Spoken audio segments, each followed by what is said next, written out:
double-figure assists. You know he's going to give you 5 rebounds and steals, but they need the complete game. What about Kobe? He did not. Derek Fisher starts on Chris Paul, working inside for Okafor, and Monty offensively in the series.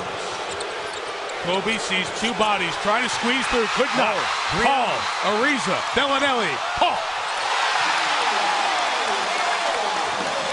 Has beat the big 3 big guys down to the post-up area.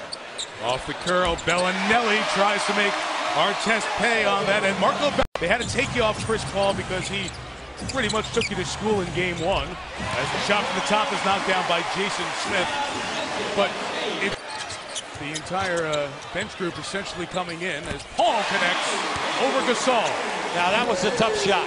Now I pumped with his fist, and he shot that over Gray. Now I'll tell you, Gray is over 7 foot, 285. He's a horse. Chris Paul knocks down the field goal. The push, 3-on-2. Ariza blocked by a great leaper Brown.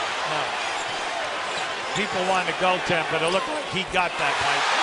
Paul hits the 3. They'll take the 3 over the goaltend. Okay? I agree with you. See, there's too much.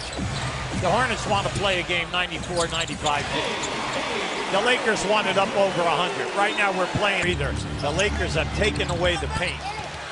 Good job by Okafor to knock away the rebound from Odom. Paul on the push. Bumped by Bryant. Bumped again by Fisher, but scores. See, they are on the offensive end. Chris Paul. That's his game. Mike, he doesn't have to take anything deep tonight. He's getting that mid-range jumper at will, as well as McNice on Flair. They're doing a good job playing now. Chris Paul knocks that down. I was about to say, it's an important minute here for the 2 right now. The Hawks lead the Magic by 1 with 30 seconds remaining in that pivotal game. And finally, Joey Crawford said enough. Correct call, delay a game one. Okafor goes over him. It's 3 field goals for Okafor here in the by Ariza. Well, you get one here, the place will go crazy. Paul, Bellinelli, it's a deep 2. Yes! They call it a 3. I think his foot might have been on the line.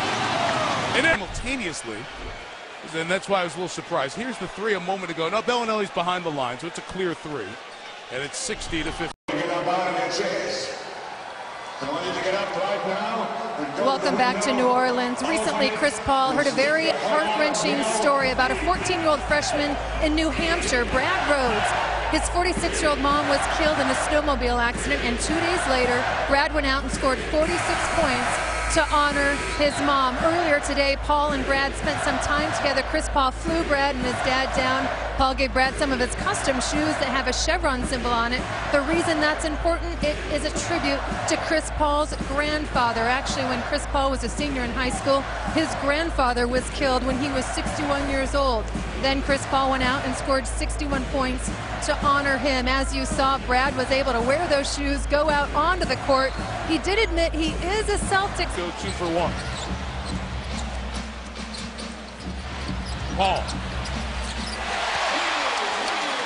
Stopping the score would be Fisher over there taking the shot with Ariza. Both do get up. They're okay. Hubie, a very quiet half here for Chris Paul. Well, I thought in that 3rd quarter, Mike, we tried to bring out the point. He was getting the assists. He was feeding everybody. He had 5 assists, but he only had 1 shot attempt. Now, give the Lakers a lot of credit because Lakers take a 2-1 lead in the best of 7. Chris Paul held in check. Just 4 points in the second half, as this Hornets team was limited offensively to 86